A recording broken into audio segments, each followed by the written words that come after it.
Hello again, YouTubers. Welcome back to the Board Game Captain. I'm the Board Game Captain. I'm Lynn. I'm Alex. And welcome to the inaugural episode of Game Mechanics 101, a new show where we're going to run you through the history of a game mechanic, talk about how it's been used, how it's being used now, and how it may be used in the future, as well as discussing if there's lots of potential to still use it or if it's a game mechanic that should be retired. And for our very first episode, we have decided to discuss the game mechanic worker placement. Now, I did a bit of research on worker placement before we did this video, and the oldest game currently listed on Board Game Geek as being a worker placement game is the game After the Holocaust. Now, After the Holocaust was published all the way back in 1977, and it was a post-apocalyptic, heavy game. And it's not really a worker placement game. And this is kind of weird. So it's listed as a worker placement game, but in reality, it's not what we would think of as a worker placement now. It was you were building up a new civilization in part of the post-apocalyptic United States, and you would assign workers to do things like mine or tend fields. And then in a much later round, you had this very heavy calculation part of the turn where you would generate goods based on the workers you had placed way earlier. So it wasn't like now where you place a worker, take the goods, you place the worker, and then way later on you do your taxes and you get like corn and precious metals from wherever you put your workers. So this seems to go on for a while in worker placement, where there are these games that are very pre-worker placement. They're listed as worker placement games now, but they're not what we think of as a modern worker placement mechanic. And you see this, and they're kind of sporadic until what is considered the first modern worker placement game, which was published in 1998 and was called Kedom. Now, Kedom was a very independent, small release, though the game did sell out, and he eventually was able to do a reworking of Kedom. The designer re-released it as Aladdin's Dragons in the year 2000. After that, worker placement started to expand a bit more. You started to see more worker placement games, and these are the first games that we would properly consider worker placement games, up until 2007, where the first mega hit of a worker placement came out, which was Agricola. And Agricola sold a bazillion copies. It wound up being featured on a handful of TV shows, and it was the first one that really crossed over into pop culture. After that, you see an explosion a few years after that, from about 2010 to 2012, where massive amounts of worker placements are coming out. And then in 2012, there was the release of two games that really defined the genre and really made it one of the mainstays of the hobby, which were the Manhattan Project and Lords of Waterdeep. And after those two games, it's just become one of the most popular mechanics and playstyles in gaming. So that was what I discovered through my research. Lynn, do you have anything you would like to add that you discovered in your research? My research is that just a big question mark, because I didn't find anything. I found everything that you found, but there was a lot of people saying like, no, that's not right. That's what I'm saying. It's very controversial. Yeah, the so old ones. I didn't write anything down because nothing was concrete. This was, I mean, and again, describing it the way I do, I say a lot of these ones that are listed as older worker placement games from after the Holocaust all the way up to about Kedom, it's very controversial to even call them worker placement games. How about you, Alex? Did you discover anything else interesting, or? No, not really. Yeah. So all right. Well, let's go right into then. What does worker placement mean to us? Why don't we start with you, Alex? What does worker placement mean to you? I've experienced it only as I've played the Manhattan Project, and that's a pure worker. Pure worker placement, and like I've played it and I enjoyed it, but it didn't really even come to mind when I was thinking about this as a topic. But for me, I like it as a component of a game. I think. When it's the point of the game to gather things, to put out your whatever you're doing to collect goods or future movements or whatever. Okay, that's fine. But as a complete game, it seems a little excessive. Okay, so for you, it seems like something that should be part of the game, but not a Yeah, the game mechanic is great. But what does the game mechanic mean to you? What do you think of when you think of worker placement? How would you define worker placement? It's sort of like the classic one you described in Kedom. You take or in Agricola. You take a piece that represents a worker or something that is producing something. You add it to the board, and as long as it stays in that place, it's producing resources or points or abilities. That's a pretty good starting definition. I like that. So you take a piece, you put it on a spot, and it gives you something. And that's at the heart of what worker placement is. But I think there's a few other things in the modern worker placement, so I'd like to add some stuff to that. Okay. One thing I think is you got to have a limited number of spaces. In many worker placements, they even limit them down to a single one, so that placing not only gives you something, it blocks your opponent. Okay. Now, what do you think? What would you like to add to that definition? I think that's a good definition. So far, nothing else to add? Yeah. So there's also, and then there's been lots of variations on that as we go forward, where people have added in things like ways to knock your opponent off of a spot. For instance, in which the game I chose to represent and hold on to in front of me here is Asking for Troubles, which in Asking for Troubles, the spot doesn't actually block you.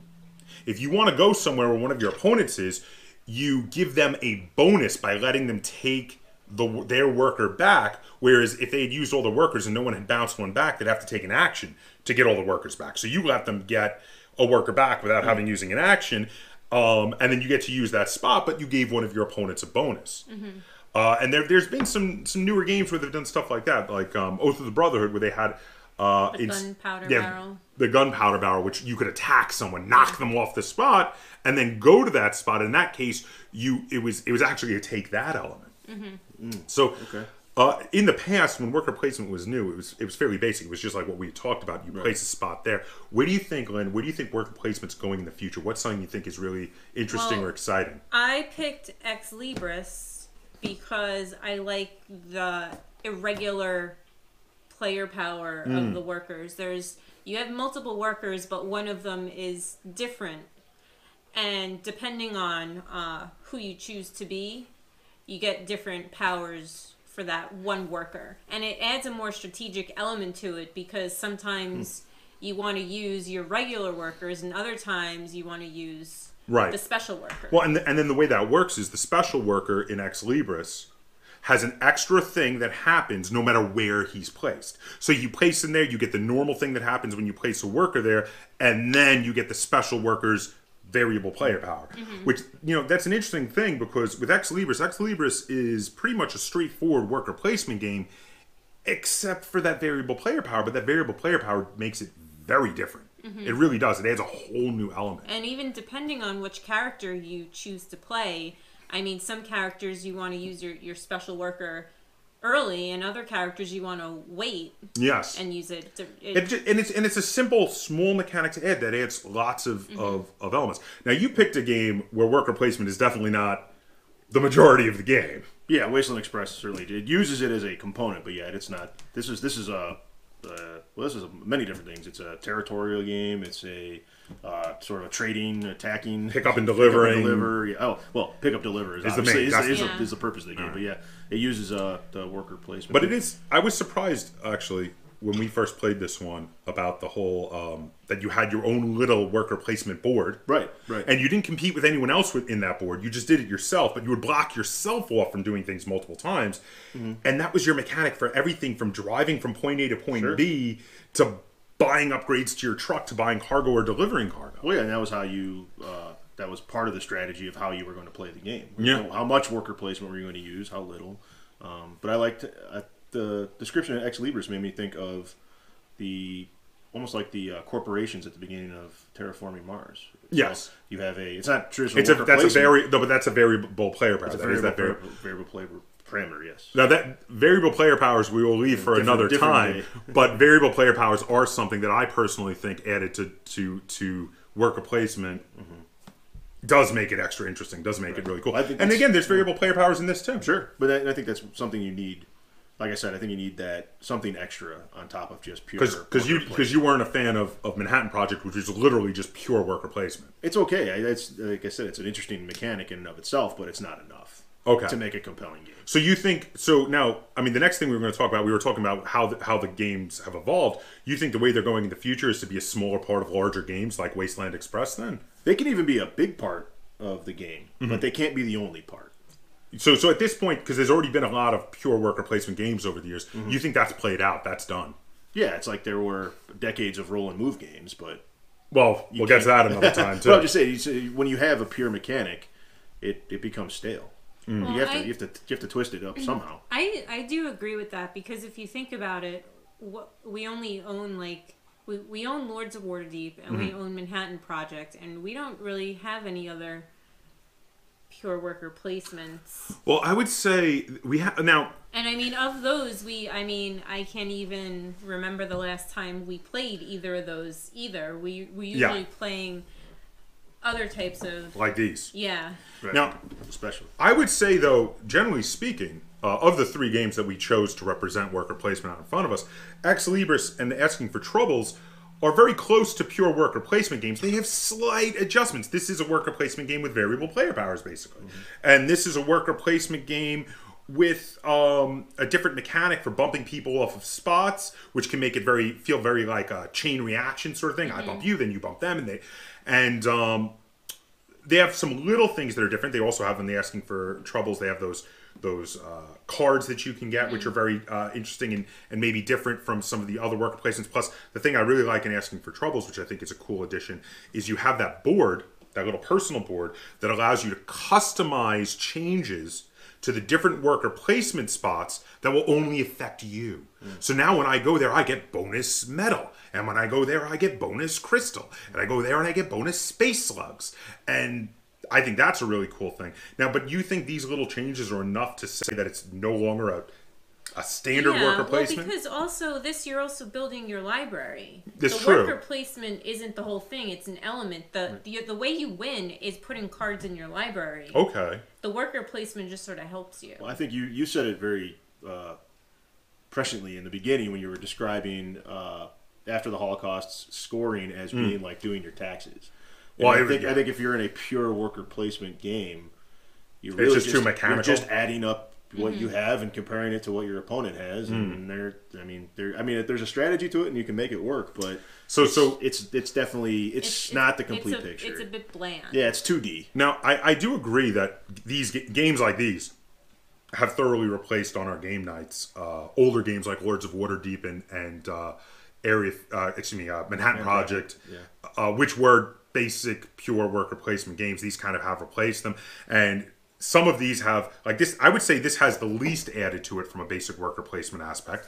This is in the middle, and this has the most difference, because I mean, this is really a pick up and deliver game with a small amount of worker placement and a lot of other things. Yes, but I think this is great. This is one of the things that makes. Well, this is one of my favorite games of all time. Another conversation for a different day. It is.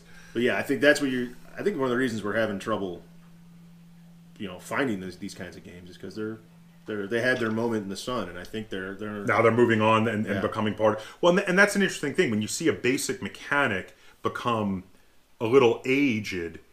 It will, to revitalize it, be recombined with other mechanics, and that's what we're starting to see here. Yeah. So is that the general consensus? Do you guys think that taking worker placement, adding it to other interesting mechanics like with the library building is almost like a city building mini game in here, and with this, with the pickup and delivery, taking the worker placement, adding it to these other interesting mechanics, is that the future of worker placement? Is that where it's all going now? Are we done with basic worker placement games completely? I think, everything comes back around again. So in 20 years, we're probably going to have a basic worker placement. Doing our taxes. Yeah, but I think it's heading towards being a smaller component of a larger game.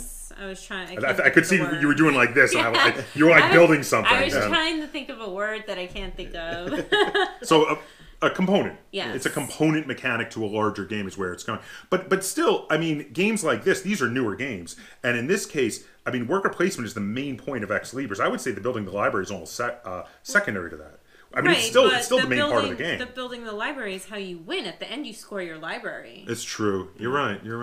So, that is true. Yeah, I think we're really... You can't win without putting down... You can play an entire game and never put anything in your library, but you're not going to get any points. So let's get some predictions, 100% predictions for the future, other than it just... We've already talked about that. We all basically think the way the use of worker placement by designers is going is that it's going to be used in larger games as a smaller part of the larger games, or be continually recombined with interesting other mechanics. Let's get a prediction or something you would really like to see done with worker placement in the future. Something like that. What do you think, Alex? Let's start with you. Where do you think either that it's going in the future or something you would really like to see done with worker placement in the future?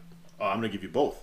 Okay. I think where it's going is a logical extension of where it is right now, where worker placement is, to one degree or another, a component of the game, but not the sole part. Okay. I think that will continue.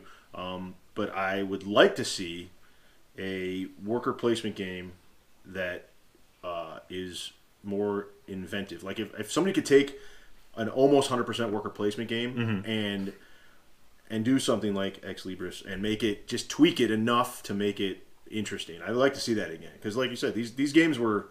So you do think there needs to be a breath of fresh life put into the genre? Absolutely, but as a component of games, I don't think it'll ever go away. It'll be. I think it's here to stay as a component of a game. And I think I would like to see a more pure worker placement game that's interesting. So you would like to see a step back to a more pure worker placement game, but with a slight adjustment to like go back to the drawing board, start over, and make a little bit different. Doing this is easy. Okay, incorporating worker placement in a good game is easy. I think it's hard to make a true worker placement game last. Stand the test of time. That's so fair. I would like to see that. That would be interesting to see if somebody could take something from 10 years ago and make it as interesting. New. Yeah, make it new. Mine I'm going to give. This is one I would like to see happen. I want to see more difference in the workers in worker placement. Now, we got a little bit of that in Ex Libris with the individual workers, but you know what I'd like to see is I'd like to see workers where the workers are almost like characters in a role-playing game. They have stats that make them better at certain things than others, and maybe as you use them, you can up their stats. So you have a little board like, this is worker A, this is worker B, this is worker C. Ooh, worker A, this is his 5th time working in the mines. I get to up his mine skill. I would like to see that. I think that could be really clever. I believe you would like to see that. Yeah. I think that could be really... Are you guys not with me on that? Is nobody with me on that? I think it could be really clever. Or like worker B is adventuring, he's killing monsters. I get to up his fighting skill. I think that making that interesting would be harder than making a pure worker placement really? game interesting. Man, I'm going to work on this. What about you, Ann? What do you think? I don't know. I have no idea. I don't know. Nothing to add? No. So well, here's the question then. Do you like where worker placement is at right now? Yeah, I think it's fine as not the entirety of it, but like I would say like worker placement is probably like 80% of this game because you still do need the cards to win. Is that the ceiling though? I think it's 80% is like the ceiling of because this is still fun and I still enjoy doing it. So you think it's alive and well and it's doing well and just needs to evolve naturally and we don't need to really inject anything into it. It's doing fine on its own. Yeah, I mean, there's lots of games where it's a tiny part, and I mean, you know, like World Without End has a little bit of everything in it. It has a little work. Yeah, it has a little worker placement. Yeah, so, and it's another one where it's like Wasteland Express. It's not really a worker placement game, but it's got a little worker placement in it. So there you have it. So that there is everything that we have to teach you as well as give you as our opinions about worker placement.